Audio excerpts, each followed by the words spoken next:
Bonjour à tous et bienvenue sur le nouveau vidéo de Technicien PB. Aujourd'hui, on va faire un marqueur que tout le monde attendait impatiemment, c'est-à-dire le nouveau Tipman X7 Phenom. Nouveau, en fait, c'est sûr, c'est relatif, ça fait quand même quelques années qu'il est sorti. Reste que c'est quand même une nouvelle technologie là, qui a été utilisée de Tipman dans les dernières années, chose que pendant bien longtemps, il avait resté assez conservateur sur les systèmes de tir. On ne fera pas attendre plus longtemps. On va déjà se lancer en fait sur le démontage pour vous expliquer qu'est-ce qu'il va se retrouver dans ce marqueur-là. On va commencer par s'assurer que les pièces niveau esthétique vont être enlevées. Donc on commence avec la crosse en arrière. Très facile. Comme le Tipman A5, on a deux push-pins à venir enlever. Idéalement, on essaie tout le temps de commencer avec les doigts pour essayer de les enlever. Mais je vais quand même vous donner un petit truc. Premièrement, si vous avez de la misère à venir enlever la push-pin, pour exemple que vous auriez placé la courte et la longue, vous les auriez mélangées, on peut utiliser la push-pin comme étant un outil elle-même. Le côté plat de la push-pin, celui que j'ai dans les mains, on peut venir le faire glisser en dessous de la push-pin suivante et l'utiliser comme un levier. Je vais essayer de bien vous le montrer. Et voilà, on le lève un petit peu dans les airs et c'est pas plus compliqué que ça. Donc on va venir le placer en dessous et tout simplement l'aider à se lever.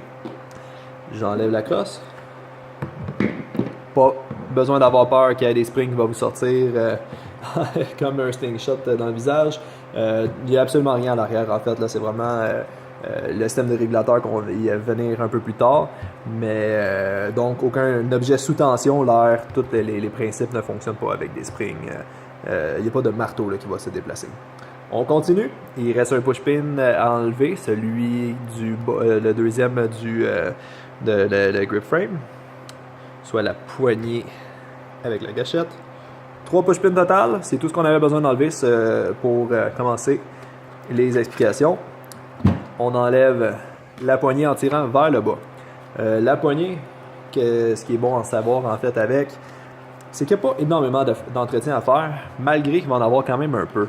Les deux O-rings qui vont être présents sur la ligne en brasse doivent être pas mal tout le temps lubrifiés autant que possible. Si on oublierait de les lubrifier, en fait, ça va être quand même assez simple. On va l'entendre la fuite littéralement. Donc quand que la poignée est pluguée, on entend la fuite qui est vraiment à ce niveau-là. Posez-vous pas de questions. Sûrement qu'à force de l'enlever ou la remettre, un des deux O-rings ce serait abîmé tout simplement. Donc pour ces O-rings-là, c'est quand même assez simple. On continue d'utiliser de la graisse parce que c'est des pièces statiques, on veut que ça soit graissé le plus longtemps possible. Et voilà, on va y mettre de la graisse, j'ai fait les deux en même temps. Pas le temps de niaiser. Donc, on continue. Pour pouvoir l'enlever, on a simplement enlevé pour pouvoir enlever le système de gâchette, on a simplement levé le levier de sélecteur de tir.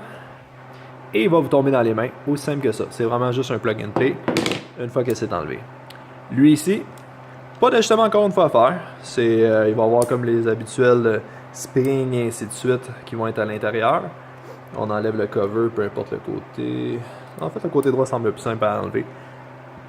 Donc c'est ça, les poignées électroniques vont avoir un aimant ici à l'arrière. Il y a le spring de la gâchette. Et on voit que la gâchette fait tout simplement déjà lever le système de sear.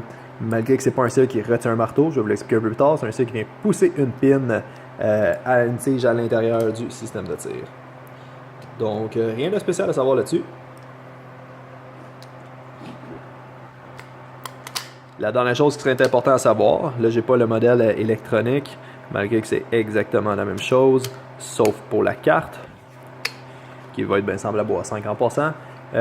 On peut voir un petit bout doré ici. Le petit bout doré, c'est la tige de brasse qui vient se mettre dans votre ASA ici, qui n'est pas un on-off, c'est seulement un ASA.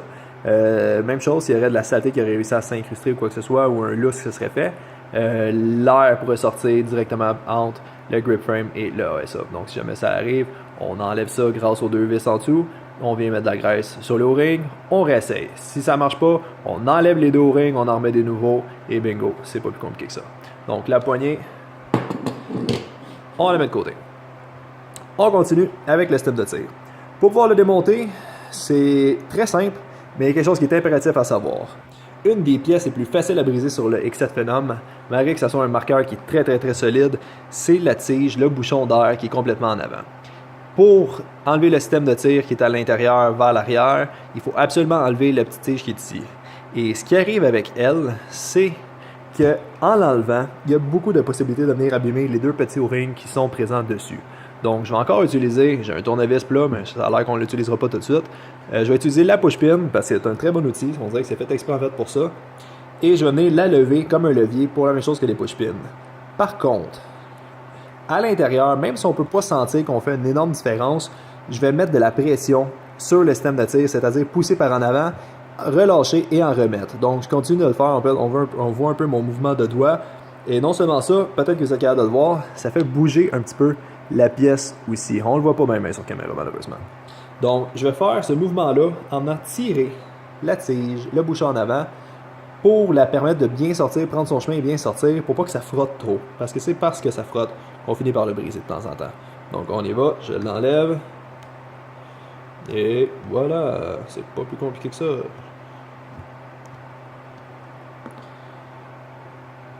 Là, je vais utiliser mon tournevis plat pour être capable de bien l'enlever. Et voilà. Donc la pièce que j'ai dans les mains, définitivement une qui est le plus à risque de briser dans le Tipman X7 Phenom. Comme je l'ai dit, c'est un marqueur qui est fiable, c'est un marqueur qui est solide, mais malheureusement, cette pièce-là ici est munie de deux petits O-rings. On voit déjà en fait sur, je vais essayer de bien vous le montrer, il est juste au bout de mon ongle, sur le O-ring qui est complètement au bout, qui commence tranquillement déjà à être abîmé. C'est normal, c'est malheureux parce que le système pourrait être un petit peu mieux fait à ce niveau-là, mais si jamais il serait trop abîmé, qu'est-ce qui se passerait à ce moment-là? C'est qu'on serait obligé d'aller changer le O-ring. Et si je ne me trompe pas, Tipman ne vend pas seulement ce O-ring, il faut changer la pièce au complet. Donc, quand on l'enlève, on fait attention, mais c'est surtout quand on va venir la remettre qu'on va faire attention. On tourne le marqueur de bord. On peut voir le fitting du Cyclone, on le voit bouger présentement, qui a pris tout simplement un positionnement prêt à être enlevé. Donc, qu'est-ce qu'on fait à ce moment-là? Une fois qu'il est en position prêt à être enlevé, on tire tout simplement sur la fitting d'air qui est à l'intérieur. Celle qui est avec un spring. Une fois ça, c'est fait. Le système est prêt à sortir. On voit déjà qu'il est dans mes mains. Je ne sais pas s'il y a beaucoup de saleté à l'intérieur du marqueur. On va tirer vers l'arrière. On va le voir assez rapidement. Et voilà. Le système de tir. Si vous n'avez pas le spring, c'est pas plus grave que ça. Vous pouvez essayer d'utiliser un squeegee, un swap qu'on appelle en paintball en fait, pour venir tirer le spring de Udusky en ce moment. J'ai pris la peine de prendre un X7 usagé pour vous montrer un peu c'est quoi le style d'entretien qu'on va venir faire dessus. Donc on voit présentement qu'il y a un entretien qui est dû pour être fait. C'est un peu évident, on voit le spring est un peu plus noirci. D'ailleurs mes doigts aussi vont commencer à l'être. La bolt qui est en avant va être aussi un peu noircie. Ce que je vous montre présentement, c'est l'entretien de base. Ce que techniquement vous devriez faire autant que possible après chaque grosse journée de paintball, mais aussi techniquement après 2 à 4 000 balles de tirée au maximum. Donc j'ai une belle guenille blanche, on va voir comme faut qu'est-ce qui se passe avec ça. Et voilà. Je m'en vais passer ma belle guenille. Vous voyez ce qui est dessus? Ben en fait, c'est ce qu'on veut pas qu'il se retrouve à l'intérieur dans vos internes. Parce que si vos internes de marqueur ressemblent à ça, c'est là qu'on va commencer à avoir des bobos. On le fait aussi avec le spring. Ça sera pas bien mieux malheureusement. C'est pas grave d'avoir des internes qui sont sales en fait. Ce qui est grave, c'est vraiment de ne pas les nettoyer, les laisser comme ça trop longtemps. Donc, j'ai nettoyé le spring, parce qu'évidemment, j'ai nettoyé la bolt. Si je m'en viens pas nettoyer le spring, on va tout simplement le remettre dans toute la belle saleté qui est à l'intérieur. J'ai presque fini. Et voilà. Tout pro, tout beau, tout propre. Oh, encore un petit peu ici. Et voilà, on n'en parle plus. Donc, vous voyez, la saleté que je viens d'enlever, c'est pour ça que c'est quand même bien important de venir le nettoyer, autant au niveau de la bolt ou au niveau spring. Le spring n'aura pas besoin d'être lubrifié. La bolt, j'y viens tout de suite. Quand on l'enlève, vous pouvez l'enlever juste en tirant dessus, il n'y a pas de problème. S'il y a eu un peu de saleté dessus, bien souvent ça l'aurait collé. Il y a des petites pièces qui vont sortir. D'ailleurs, une chance, c'est le cas, ça m'est arrivé en ce moment. 2 pièces en fait qui vont sortir. La première, c'est tout simplement le cap qui va au bout de votre système de tir. Le deuxième, l'espèce de petit rubber qui est ici, c'est un bumper, juste pour essayer d'avoir le moins de kick possible lorsque vous allez tirer avec. C'est pas grave de ne pas l'avoir, mais je vais quand même vous conseiller de l'avoir aussi. Donc, pour l'entretien de cette pièce, qu'est-ce qu'on va faire à ce moment-là? Un petit peu de graisse dessus. On va tout simplement la tourner sur elle-même. Et voilà. Donc, le mot d'ordre est qualité. Et on va essayer de ne pas mettre trop de graisse, mais plutôt de bien l'étendre et d'en avoir uniformément partout. Versus quantité, c'est-à-dire un gros morceau de graisse qui va en fait juste être un aimant à saleté. Donc, on voit ce que j'ai fait présentement. Un petit peu de graisse à l'intérieur, un petit peu de graisse à l'extérieur. La bolt, je vais faire la même chose pour elle, juste pour que ça glisse bien. Et voilà, l'intérieur, je sais qu'il est bien glissé, qu'il est bien graissé parce qu'il glisse bien plutôt. Je vais graisser l'extérieur, éviter d'avoir de la rouille.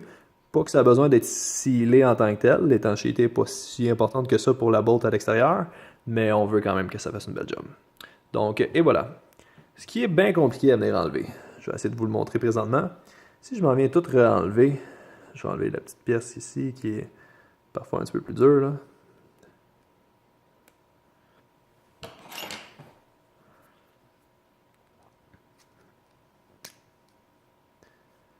Bon, je l'ai eu. Oups. Je vais me faire voir. Ce qu'on peut voir à l'intérieur, où il y a le snap ring, je vais y revenir à la fin, mais techniquement, on ne devrait pas démonter ça. Donc, si vous voyez le snap ring à l'intérieur, c'est la belle petite anneau qui est argentée ici, là, en métal. À la toute fin, je vais vous le démonter pour vous montrer que ça a à l'intérieur, mais techniquement, vous ne devriez pas venir démonter cette pièce-là. Donc, on commence déjà avec le démontage. Je vais mettre ça ici. La bolt qui est toute graissée. Donc, ce que je vous ai montré, techniquement, vous seriez prêt à remonter le marqueur, mais évidemment, c'est une vidéo de technique, de technicien, donc on va vraiment vous montrer tout ce qui est en profondeur, là, à savoir sur le système de la flex valve. On commence avec le régulateur. Le régulateur, pour venir le démonter, on va avoir besoin de deux choses, c'est-à-dire la bonne Allen key et peut-être un Westcott. Non, c'est bon, il n'y a pas de problème, on peut y aller avec ça. Donc, je vais démonter vers l'arrière, dévisser en fait le cap arrière, c'est-à-dire le régulateur. Donc, sur la flex valve, la partie qui est arrière, c'est le régulateur. C'est ce qui va diminuer la pression qui va rentrer dans votre marqueur pour venir tirer la balle. C'est grâce à lui qu'on peut avoir une meilleure consommation d'air. Le cap du régulateur est enlevé. Il y a un spring, mais faites-vous-en pas. Il ne vous sautera pas au visage. Il n'est pas vraiment si sous pression que ça. Et il devrait avoir une dernière pièce. Elle ici, vous voyez le beau petit régulateur un peu noirci. Encore une fois, c'est une pièce qu'il faut faire un peu d'entretien dessus. Si on veut que le marqueur aille bien. Donc voilà, qu'est-ce que ça a l'air en fait pour la pièce principale du régulateur. Il y a tout simplement l'espèce de gros piston, le spring et le cap arrière. Donc c'est lui qui va venir créer plus ou moins de pression sur le spring, qui va venir jouer sur la pression augmenter ou descendre du piston. La petite pièce qui est ici, si vous avez écouté la vidéo du TPX, c'est à peu près la même chose. C'est la pièce de overpressure. Donc, s'il y a trop de pression dans votre marqueur, au lieu que ça explose dans vos mains, elle va créer une fuite simplement pour venir évacuer l'air de votre marqueur. On n'a pas besoin de venir le démonter. En fait, techniquement, celle-là d'origine, on ne devrait pas le faire. Si on vient le démonter, c'est pas plus compliqué que ça. On calcule le nombre de tours jusqu'au fond qu'on va devoir revenir. On la dévisse au complet. On check le petit O-ring à l'intérieur, puis on peut venir l'enlever. On continue pour venir démonter les internes. Là, je n'aurai pas vraiment le choix. Je vais avoir besoin du Westcott. Idéalement, la clé de la bonne grosseur, ça serait le best. Mais pour l'instant, je pense que je n'aurai pas le choix. J'essaie de le démonter à la main. Si c'est trop compliqué à ce moment-là de venir tenir la pièce pour le démonter, ne mettez pas le stem dans un étau. On va venir au contraire utiliser le body lui-même pour venir s'aider. Donc, je le rentre un peu à l'intérieur. La pièce carrée va m'empêcher de venir tourner sur lui-même. Et là, à ce moment-là, ça devrait être un peu plus facile. Je vais essayer d'avoir une bonne prise dessus. Et voilà. On commence à le démonter. Donc, vous ne le saviez pas, mais le marqueur lui-même est un outil pour venir démonter les internes. Je dévisse encore avec mon Westcott, qui n'est pas le meilleur outil technicien, mais c'est lui le plus polyvalent, le body, le corps du régulateur. On va faire le reste à la main. qu'est-ce qui va se retrouver là? C'est la pièce qui vient boucher le régulateur. C'est ici. Exactement. Donc, cette pièce-là, on s'en va vers le système d'armement pour venir déclencher les tirs. Quand on l'enlève, ça va être assez simple. Oui, il y a un petit spring, il n'est pas vraiment sous tension. Il est collé contre un petit gasket blanc qu'il va falloir venir régresser. Donc, la pine, techniquement, ne devrait pas être vraiment abîmée. Juste vraiment s'assurer qu'il faut que l'étanchéité se fasse à ce niveau-là. On va tout simplement s'assurer que ça soit nettoyé et régraissé. Pas besoin de grand-chose. Techniquement, je pense que ça ne nécessite même pas de graisse. Mais c'est tout le temps préférable si on ne veut pas que ça sèche. Donc, je vais reposer ça ici. Je vais essayer de venir sortir les internes. Si ça ne marche pas, je vais utiliser simplement un Allen key qui va venir pousser dans les internes. On y va. Et voilà, je l'ai eu. Donc, les internes sont maintenant sortis. Ils vont être dus évidemment pour un petit entretien. C'est facile à voir parce que les internes sont noirs. Voilà ce qui se trouve à l'intérieur du Tippmann X7 Phenom. Comme ceci et comme ceci. Donc, qu'est-ce qui se retrouve à l'intérieur? C'est simple. On a le système d'actionnement qui va venir, c'est la valve en fait, qui va venir faire tirer l'air. On a le régulateur, c'est lui qui vient fournir l'air qu'on va avoir besoin et aussi à la bonne pression. Donc, une fois que la chambre à air est remplie, la celle qui va être justement ici, l'air va simplement se distribuer vers l'avant. C'est pour ça que les trois petits O-rings ici vont être quand même importants aussi. C'est un peu un système d'un spool valve qu'on avait parlé. Un inline poppet serait le meilleur terme en fait. Donc, ça va être un entretien très très très facile. On va simplement prendre chacune des pièces et venir tout simplement, vous voyez le beau noir là, qui est sur mon tissu, tout simplement s'assurer qu'ils sont tous propres. C'est bon, c'est bon, c'est bon, c'est bon. Good. Donc, ça c'est bon, et ça c'est bon. On va replacer ça pour bien vous le montrer. 1, 2, 3, 4, 5, comme ça, tout comme ça. Parfait. Good. On y va. Donc, la seule pièce que je vais avoir un petit peu de misère à vous le montrer parce que le marqueur n'est pas sous pression, je vais vous montrer un petit test après ça, c'est la pièce qui est ici à l'intérieur, celle pour l'activation des tirs. Parfois, elle est vraiment dure à sortir. Je vais vous la montrer à la fin. Il va falloir que je plug l'air dessus pour la sortir. Donc, qu'est-ce qui se passe à ce moment-là? C'est quand on pousse la tige, il y a le chemin d'air qui va simplement se libérer. Donc, l'air va se diriger vers l'avant sur la balle. C'est vraiment, vraiment, vraiment un système qui est simple, mais qui est quand même très performant. Un, grâce au régulateur. Puis deux, plus que le chemin d'air va être quand même assez constant aussi. Là, c'est un système qui est quand même fiable, mais qui est aussi précis sur la distribution de l'air. Donc, une fois que c'est nettoyé, on va tout simplement regraisser les trois O-rings qui sont présents. Et on envoie la pièce complètement dans le fond. Comme ça ici. Pas plus compliqué que ça. Le spring, on peut attendre un peu. Je vais l'envoyer quand même tout de suite à l'intérieur. Si on shake un petit peu, il prend sa place. Pas plus compliqué que ça. Les trois O-rings, la valve. Je vais venir régresser ça.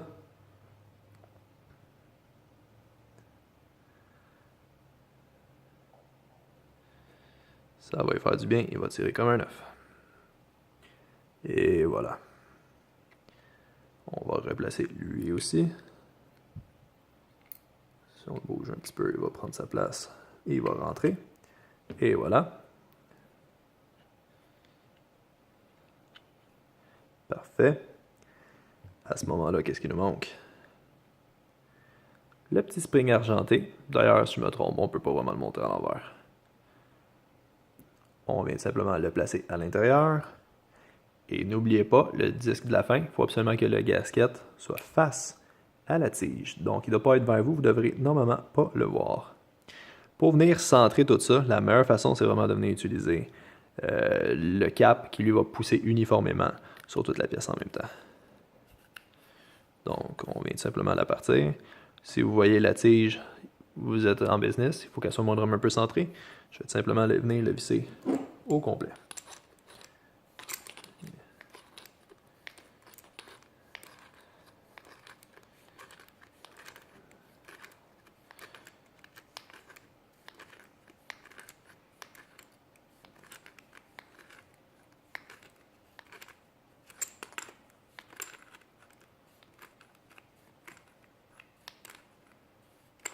Et voilà. Good. Le régulateur, avant de venir le rentrer, il y a un seul O-ring, on va y faire attention. On va venir graisser. Donc, dans tout le Tipman Phenom, si vous ne l'aviez pas déjà deviné, on va utiliser de la graisse, puisqu'il n'y a pas de gros mouvement à l'intérieur et que c'est un système spool valve. Le back cap, on ne veut pas qu'il y ait de fuite, on va venir le rentrer. Et évidemment, c'est lui qui vient ajuster la pression. Donc, si on le démonte, on va être obligé de retester la vélocité. C'est quand même assez simple à venir setter.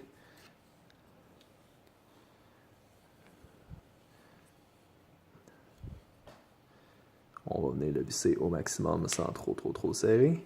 Et là, en dévissant, si je ne me trompe pas, ça va être un 3 tours pour être sensiblement à ce qu'on a besoin. Et là, à partir de là, je serai correct pour venir le passer au chrono sans abîmer quoi que ce soit. Je vais vous montrer un petit truc maintenant. J'ai la pièce que je suis venu graisser, les deux petits O-rings de la gâchette.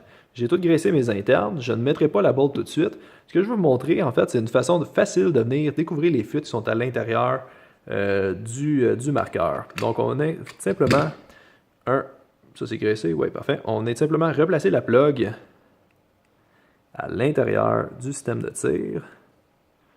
J'essaie de bien le rentrer comme sans trop abîmer. Super. Comme ça ici. On voit qu'elle dépasse à peine posée d'un côté. Je vais venir la plugger par-dessus. Vous voyez, présentement, j'ai le système. C'est basic un peu, ça ressemble même à un pistolet. Mais c'est vraiment comme ça, en fait, qu'on va venir s'assurer qu'il n'y a pas de fuite à l'intérieur. Donc, quand je le tiens, puis essayez de garder une pression. Parce que si on vient trop le bouger, l'air va être capable de sortir à ce moment-là. Ça va faire une bonne fuite. Mais si je le tiens en place, il ne devrait pas y avoir de problème. On va venir plugger la bouteille dessus. Ce qu'on a entendu, en fait, la petite fuite, c'est tout simplement la valve qui n'était pas bien placée à l'avant. Mais si je viens tout tenir en place et qu'il n'y a pas de fuite, faites pas ça, je vais évidemment tirer à blanc présentement. C'est vraiment facile de venir voir où la fuite serait si on aurait une normalement. Si elle est juste en avant, on fait juste bouger de gauche à droite, ça va venir le replacer. Mais s'il y aurait une fuite au niveau du régulateur, ou que ce soit la ligne à air, ou on l'entendrait peut-être même au niveau de la fuite, ou ça peut être complètement en avant, si on n'est pas sûr et certain, on n'a pas besoin d'avoir le système complètement dans le body pour être capable de venir faire ce test-là. Donc on vient simplement le placer dessus, on le tient, on fait des tests, et ça finit là. Je sais qu'il n'y a pas de problème en ce moment. Je vais venir dévisser.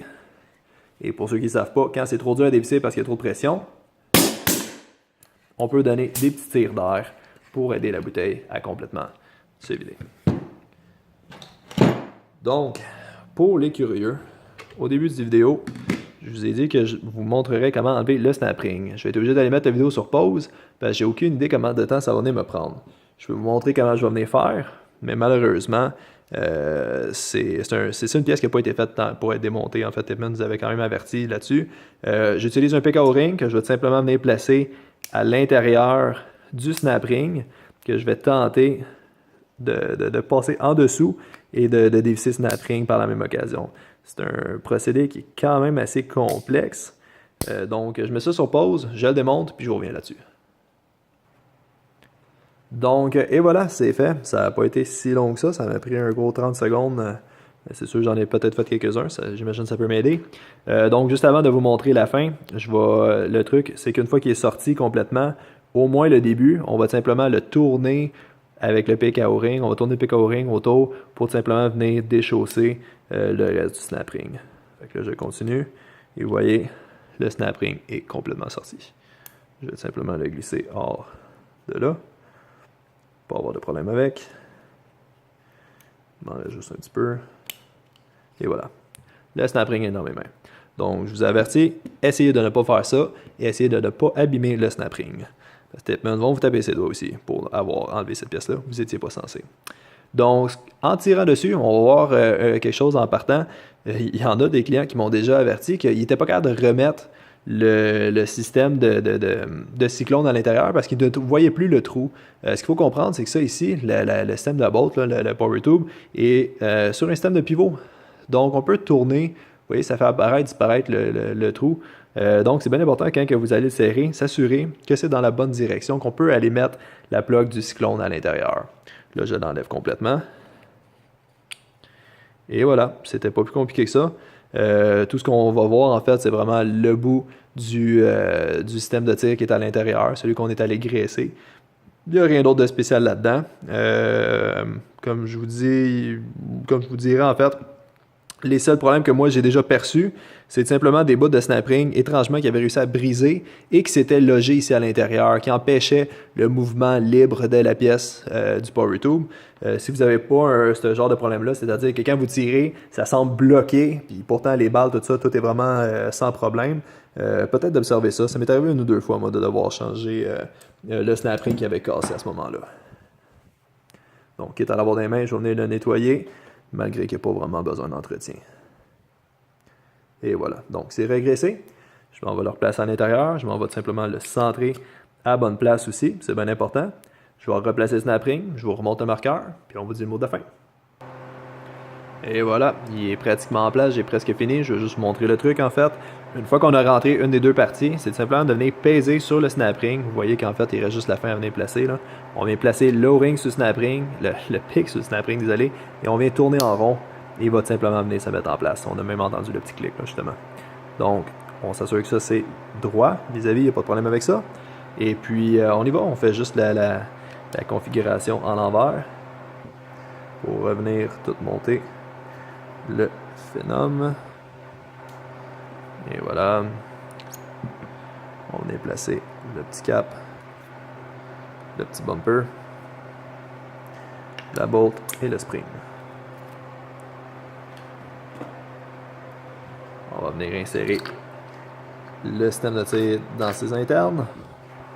On n'oublie pas de plugger la fitting du cyclone. Évidemment, je vais le replacer droit, donc je peux venir la mettre. Si je la lock en place et qu'elle fit, il n'y a pas de problème avec ça. Je vais venir simplement pousser. Où est-ce que je voulais en venir? La chose la plus importante à faire à la fin, quand on vient remonter, c'est vraiment elle, l'espèce de bouchon d'air. Un, il faut s'assurer qu'il soit bien graissé. Puis deux, de réutiliser encore une fois mon truc que je vous ai dit pour venir bouger le trou. C'est là que ça va être quand même assez important. Venez le placer droit, mais donnez-y pas trop de force en fait. Venez pas peser trop fort dessus si vous n'êtes pas en train de bouger les internes. Là, je suis en train de bouger avec mon doigt. Je vais simplement peser un petit peu dessus jusqu'à temps qu'il pogne son chemin. Quand il commence à bien rentrer, là, il n'y aura pas de problème. On peut venir peser un peu plus fort jusqu'à temps qu'il soit tout rentré. Donc, on va rentrer le grip frame, placer des push pins, et ça ne sera pas plus compliqué que ça. Ça va être terminé pour le Tipman Phenom. Donc, évidemment, un gros merci d'écouter nos vidéos. Un gros merci à toutes les personnes qui se sont joints, inscrits en fait à notre channel YouTube de Technicien PB et aussi à notre nouvelle page Facebook de Technicien PB. C'est très apprécié. On va faire un petit concours en fait pour la sortie de ce beau vidéo. On est présentement le 3 février. Donc, le 15 février, on va venir faire tirer la patch qui est passé de beaux petits vidéos avec nous autres, une belle patch de Paintball 68. En fait, c'est vraiment simple. Vous avez juste à vous abonner à notre channel YouTube de Technicien PB. Et puis, on va faire tirer la patch parmi un de nos abonnés qu'on va choisir au hasard. On va venir vous écrire un beau petit message privé. Puis, ça sera pas plus compliqué que ça. Donc, un gros merci. N'oubliez pas de visiter la page de Paintball 68, le Paintball 68 ou la page Facebook de Paintball 68, facebook.com/Paintball 68, la page de Technicien PB. Et évidemment aussi, on est très actif sur le forum Paintball LJPQ. Si vous avez des questions, des commentaires, ne vous gênez pas. Et puis, bon tech!